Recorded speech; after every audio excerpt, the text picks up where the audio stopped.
Hello everyone, welcome to in education. आज के इस वीडियो में हम कंप्लीट करने वाले हैं महाजनपद काल। ये सारे के सारे जो वीडियोस हैं ये आपका कंप्लीट हो रहा है 78 बीपीएससी सीरीज में। तो वन बाय वन सारे के सारे इंपॉर्टेंट पॉइंट्स जो इस काल से रिलेटेड है वो हम कंप्लीट करेंगे और इसके बाद हम कंप्लीट करेंगे मौर्य साम्राज्य। तो सारे के सारे जो पॉइंट्स हम कवर कर रहे हैं आपके आने वाले ना सिर्फ बीपीएससी एग्जाम के लिए, सारे के सारे एग्जाम्स के लिए काफी इंपॉर्टेंट है। वन बाय वन सारे के सारे पॉइंट्स देखते हैं। फर्स्ट है, ईस्वी पूर्व छठी शताब्दी में भारतीय राजनीति में एक नया परिवर्तन दृष्टिगत हो गया था। वह है अनेक शक्तिशाली राज्यों का विकास, जिसमें महाजनपद वगैरह की हम स्टडी करते हैं। अधिशेष उत्पादन नियमित कर व्यवस्था से राज्य संस्था को मजबूत बनाने में योगदान दिया और सामरिक रूप से शक्तिशाली तत्वों को इस अधिशेष एवं लौह तकनीक पर आधारित उच्च श्रेणी के हथियारों से जनपद एवं साम्राज्य बनने में काफी योगदान मिला। ये किस तरीके से इसका विकास हुआ, ये सारी चीजें हम देख रहे हैं। 16 महाजनपद, बुद्ध के समय में हमें 16 महाजनपदों की सूची प्राप्त होती है और जो भी महाजनपद एंड राजधानी है वो सारी चीजें यहाँ है, जिसमें अंग की राजधानी चंपा, गांधार तक्षशिला, कंबोज की राजधानी हाटक थी, अस्सक या अश्मक का पोतन या पोटली, वत्स का कौशाम्बी, अवंती का उज्जैनी, महिष्मती और सूरसेन का मथुरा। नेक्स्ट देखते हैं, चेदी का मती राजधानी था, मल्लिक की राजधानी कुशीनारा और पावा थी, कुरु की राजधानी इंद्रप्रस्थ, पांचाल की राजधानी कापिल्य, मत्स्य की राजधानी विराटनगर, वज्जी का विदेह एवं मिथिला, काशी की राजधानी थी वाराणसी और कौशल की राजधानी थी श्रावस्ती अयोध्या, मगध की राजधानी थी ग्रीवज राजगृह। तो ये सारे के सारे हमने देख लिए कि कौन सा महाजनपद था और इसकी राजधानी क्या थी। अब हम आगे की तरफ चलते हैं। अधिकतर राज्य विंध्य के उत्तर में, उत्तरी और पूर्वी भारत में उत्तर पश्चिमी सीमा से बिहार तक फैले हुए थे और अंग जो है यह सबसे पूर्व में स्थित जनपद था। इसके अंतर्गत आधुनिक मुंगेर और भागलपुर जनपद सम्मिलित थे। ये सारे पॉइंट्स आपको नोट डाउन करने हैं। इसकी राजधानी जो है वो चंपा थी। अंग की राजधानी क्या थी? चंपा। और चंपा नदी अंग को मगध से अलग करती थी। किससे अलग करती थी? तो ये मगध से अलग करती थी। अंतोगत्वा मगध ने इसे अपने राज्य में मिला लिया था बाद में जाकर। मगध देखते हैं। मगध, इसमें आधुनिक पटना तथा गया जिले और शाहाबाद जिले के हिस्सों का समावेश था। किसका? पटना का, गया जिले का और शाहाबाद जिले का। मगध अंग और वत्स राज्यों के बीच स्थित था और काशी, इसकी राजधानी वाराणसी थी। आरंभ में काशी सबसे शक्तिशाली था, परंतु बाद में इसने कौशल की शक्ति के सामने आत्मसमर्पण कर दिया था। कालांतर में काशी को अजातशत्रु ने मगध में मिला लिया था। किसने मिलाया था? अजातशत्रु ने काशी को मगध में मिला लिया था। कौशल की बात करते हैं। अवध, उसकी राजधानी जो है ये श्रावस्ती थी और इसके अंतर्गत पूर्व उत्तर प्रदेश का समावेश होता था। कौशल की एक महत्वपूर्ण नगरी अयोध्या थी, जिसका संबंध राम के जीवन से जोड़ा जाता है। तो अभी ये पॉइंट आपके लिए काफी इंपॉर्टेंट हो जाता है। ठीक है, ये पॉइंट पूछा जा सकता है। कौशल को सरयू नदी दो भागों में बांटती थी। उत्तरी कौशल, जिसकी राजधानी क्या थी? श्रावस्ती, और दक्षिणी कौशल, जिसकी राजधानी थी कुशावती। यहाँ का राजा बुद्ध का समकालीन था और कौन था? प्रसेनजित। आई होप यहाँ तक कोई प्रॉब्लम नहीं होगी आपको। नेक्स्ट डिस्कस करते हैं वज्जी, उत्तरी बिहार। मगध के उत्तर में स्थित यह राज्य 8 कुलों के संयोग से बना था और इसमें 3 कुल प्रमुख थे, विदेह, वज्जी एवं लिच्छवी। मल्ल जो है ये गोरखपुर और देवरिया के जिले इसमें शामिल थे। इसके 2 भाग थे। एक की राजधानी कुशीनारा थी और दूसरे की राजधानी जो है ये पावापुरी थी। और गौतम बुद्ध की मृत्यु पावापुरी में ही हुई थी। कुशीनारा में गौतम बुद्ध की मृत्यु हुई थी और कुशीनारा की पहचान देवरिया जिले के कस्या नामक स्थान से की जाती है। चेदी यमुना और नर्मदा के बीच, चेदी की हम बात कर रहे हैं, यमुना और नर्मदा के बीच का है ये और यह यमुना नदी के किनारे स्थित था। यह कुरु महाजनपद ही आधुनिक बुंदेलखंड का इलाका था। वत्स देख लेते हैं, इलाहाबाद का क्षेत्र, इसकी राजधानी वत्स महाजनपद की राजधानी कौशाम्बी थी। संस्कृत साहित्य में प्रसिद्ध है उज्जैन, जो बुद्ध का समकालीन माना जाता है, वो इसी जनपद से संबंधित था। वत्स लोग वही कुरुजन थे जो हस्तिनापुर के उत्तर वैदिक काल के अंत में बाढ़ से बह जाने पर उसे छोड़कर प्रयाग के समीप कौशाम्बी में आकर बस गए थे। कुरु महाजनपद थानेश्वर, दिल्ली और मेरठ के जिले, इसकी राजधानी कहाँ थी? इंद्रप्रस्थ थी। और पांचाल, बरेली, बदायूं, फर्रुखाबाद के जिले, इसके दो भाग थे, उत्तरी पांचाल तथा दक्षिणी पांचाल। उत्तरी पांचाल जो है इसकी राजधानी कहाँ थी? अहिच्छत्र थी। और दक्षिणी पांचाल की राजधानी थी काम्पिल्य। उत्तर वैदिक काल की तरह कुरु एवं पांचाल प्रदेशों का अब महत्व नहीं रह गया है, ये हमें ध्यान रखना है। नेक्स्ट है मत्स्य, जयपुर, जिसकी राजधानी विराटनगर थी। विराटनगर की स्थापना विराट नामक व्यक्ति ने की थी। शूरसेन की बात कर लेते हैं। मथुरा शूरसेन राज्य की राजधानी थी। यहाँ का शासक अवंतीपुरम महात्मा बुद्ध का अनुयायी था, ये इंपॉर्टेंट है। अश्मक, गोदावरी पर, इसकी राजधानी जो है ये पोतना थी और यहाँ के शासक इक्ष्वाकु वंश के थे। अवंती मालवा में और आधुनिक मालवा व मध्य प्रदेश के कुछ भाग मिलकर अवंती जनपद का निर्माण करते हैं। प्राचीन काल में अवंती के दो भाग थे, उत्तरी अवंती जिसकी राजधानी उज्जैन थी तथा दक्षिणी अवंती जिसकी राजधानी माहिष्मति थी। चंड प्रद्योत यहाँ का एक शक्तिशाली राजा था। मगध सम्राट शिशुनाग ने अवंती को जीतकर अपने राज्य में मिला लिया था, ये आप पॉइंट नोट डाउन कर लेंगे। 15 है गांधार, पेशावर और रावलपिंडी के जिले, इसमें इसकी राजधानी तक्षशिला थी जो प्राचीन काल में विद्या एवं व्यापार का प्रसिद्ध केंद्र थी। 6ठी शताब्दी ईस्वी पूर्व में गांधार में पुष्कर सारीन राज्य करता था। कौन राज्य करता था? पुष्कर सारीन। इसने मगध नरेश बिंबिसार को अपना एक राजदूत तथा एक पत्र भेजा था। कंबोज की बात कर लेते हैं। लास्ट महाजनपद, दक्षिण पश्चिम कश्मीर तथा अफगानिस्तान का भाग, यह आधुनिक काल के राजौरी एवं हजारा जिले में स्थित था। आधुनिक काल के राजौरी एवं हजारा जिले में। अब आगे हम देखने वाले हैं मगध साम्राज्य की स्थापना और विस्तार के बारे में। महाजनपदों के प्रमुख शासक हैं ये, आप जो भी है आप स्क्रीनशॉट ले सकते हैं।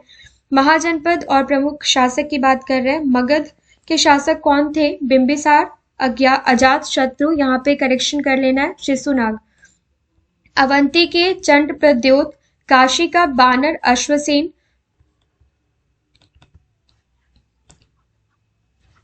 कोसल का प्रसेनजित, अंग ब्रह्मदत्त और चेदी का उपचार, वत्स का उदयन, कुरु कौरव्य, मत्स्य का विराट, शूरसेन अवंती पुत्र थे इसके शासक, और गांधार चंद्रवर्मन सुदक्षिण।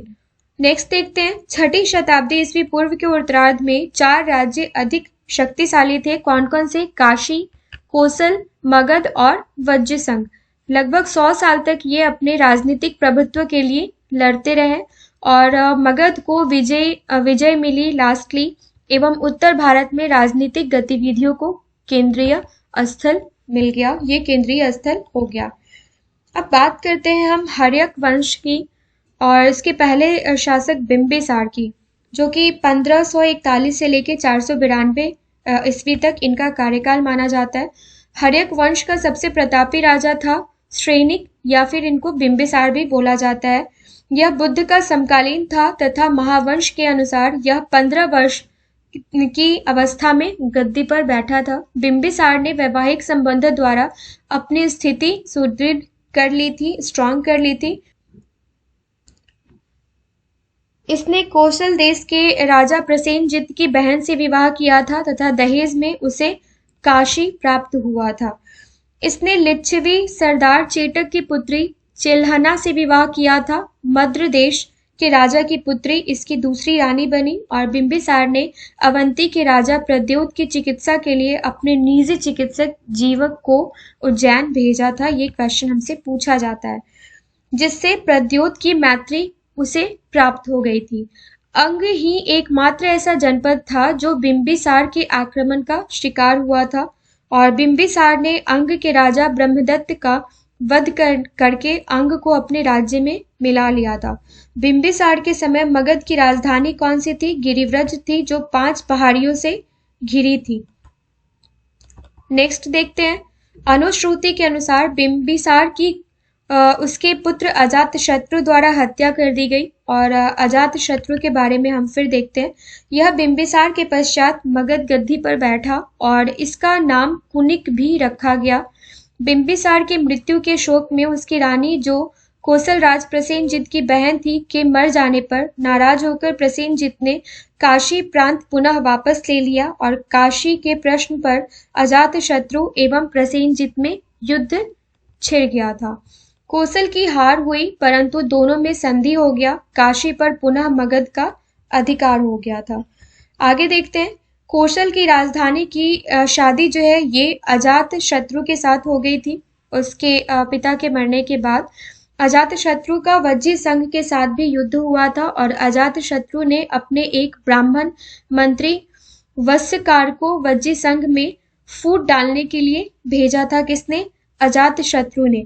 वस्यकार जो है ये सफल हुआ और अजातशत्रु ने वज्जी संघ को पराजित कर दिया था। किसके हेल्प से? वस्यकार के हेल्प से। अजातशत्रु के समय राजगृह में लगभग 483 ईस्वी पूर्व बौद्धों की प्रथम बौद्ध संगीति हुई थी। कहाँ पे? राजगृह में। ये सारी की सारी हमने बौद्ध धर्म में पढ़ रखा है। उदयन की बात करते हैं। उदयन का जो कार्यकाल है ये 460 से 444 माना जाता है। उदयन के पश्चात अजातशत्रु के पश्चात उदयन सिंहासन पर बैठा और इसके समय में गंगा एवं सोन के संगम पर पाटलिपुत्र या कुसुमपुर की स्थापना हुई। ये पूछा भी जाता है कि किसके ये क्वेश्चन पूछा जाता है कि पाटलिपुत्र की स्थापना किसके द्वारा की गई। उदयन के पश्चात अनिरुद्ध मुंड तथा दर्शक सिंहासन पर बैठे।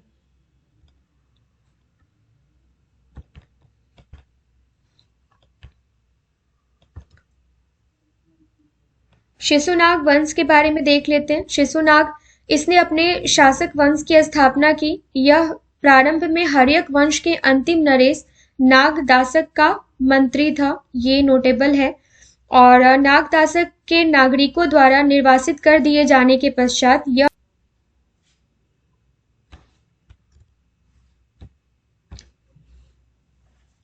यह मगध का राजा अभिषिक्त हुआ। शिशुनाग ने अवंती, जिसकी राजधानी उज्जैन थी, उसको परास्त किया तथा अवंती मगध साम्राज्य का एक अंग बन गया। शिशुनाग ने वत्स तथा कौशल राज्य को भी परास्त किया था। तो अगर पूछा जाए कि शिशुनाग ने कौन से राज्यों को परास्त किया था, तो ये थे वत्स एवं कौशल राज्य। कालाशोक की बात करते हैं। यह शिशुनाग का उत्तराधिकारी था। महात्मा बुद्ध के परिनिर्वाण के 100 साल बाद कालाशोक के काल में वैशाली में द्वितीय बौद्ध संगीति का आयोजन हुआ था। किसके शासनकाल में? कालाशोक के शासनकाल में। नंदवंश कालाशोक के कमजोर उत्तराधिकारियों को हराकर शासन सत्ता नंदवंश ने हथिया लिया था। और ये जो भी टॉपिक्स हम कवर कर रहे हैं इससे रिलेटेड क्वेश्चंस भी आपको प्लेलिस्ट में मिल जाएंगे। जैसे नंदवंश से रिलेटेड क्वेश्चंस हमने अलग कवर किया है, कालाशोका से रिलेटेड क्वेश्चंस हमने अलग कवर किया है, तो वो सारे वीडियोस आपको अवेलेबल है।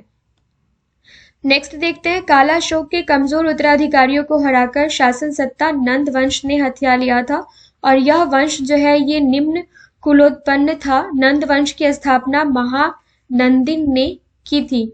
तो महापद्मनानंद ने की थी। महापद्मनानंद ने शीघ्र ही इसका वध कर दिया महानंदिन का।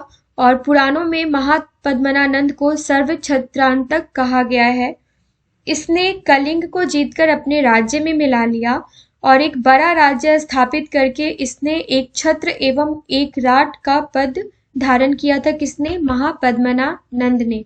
महापद्मनानंद के 8 पुत्र हुए। धनानंद नंद वंश का अंतिम राजा बना। इसके काल में सिकंदर ने पश्चिमोत्तर भारत पर आक्रमण कर दिया था, परंतु मगध की सीमा इस आक्रमण से अछूत रही थी। आगे हम देखने वाले हैं प्रशासन, जिसमें राजतंत्रों का प्रशासन हम देखेंगे। उसके बाद ग्राम का प्रशासन हम देखेंगे और गणतंत्रों का प्रशासन, ये सारी चीजें हम इसमें कवर करेंगे। सो वन बाय वन सारी के सारी चीजें देखते हैं, यहाँ से क्वेश्चंस पूछे जाते हैं। सबसे पहले हम देखते हैं राजतंत्रों का प्रशासन। राजा को सर्वोच्च राजकीय पद प्राप्त था तथा उसे शारीरिक एवं संपत्ति संबंधी विशेष सुरक्षा प्राप्त थी। वह सर्व शक्तिशाली होता था, ये तो नोटेबल, ये सबको पता है। राजपद प्रायः वंशानुगत होता था, परंतु चुने हुए राजाओं के उल्लेख भी अपवाद स्वरूप प्राप्त होते हैं। राजपद जो है ये निरंकुश था परंतु अनियंत्रित नहीं था। जातक कथाओं से पता लगता है कि अत्याचारी राजाओं और मुख्य पुरोहितों को जनता निष्कासित कर देती थी। राजा मंत्रियों की सहायता भी लेते थे। मगध के राजा अजातशत्रु के मंत्री वस्कार तथा कौशल में दीर्घाचार्य सफल मंत्री रहे हैं। कौन कौन से? वस्कार तथा कौशल के दीर्घाचार्य मंत्री अधिकतर ब्राह्मणों से चुने जाते थे तथा समिति जैसी जनसंस्था लुप्त हो गई थी। उनका स्थान वर्ण और जाति समूहों ने ले लिया था। सभाएं इस काल में अभी गणतंत्रों में विजित थी। आगे देखते हैं राजतंत्रों में इस काल में हम परिषद नाम की एक छोटी संस्था के बारे में सुनते हैं। किसके बारे में? परिषद के नाम की छोटी संस्था के बारे में सुनते हैं। इस परिषद में केवल कौन होते थे? तो ये ब्राह्मण होते थे। और महापात्र नामक उच्च अधिकारियों के एक वर्ग का उदय इस काल में प्रशासन संबंधी विकास से सबसे मुख्य विशेषता है। अमात्यों में से कई प्रकार के कर्मचारी नियुक्त होते थे, जैसे यथा सर्वथार्क, न्यायकर्ता, व्यावहारिक। और रज्जुग्राहक भूमि संबंधी माप करने वाले, ये रज्जुग्राहक होते थे।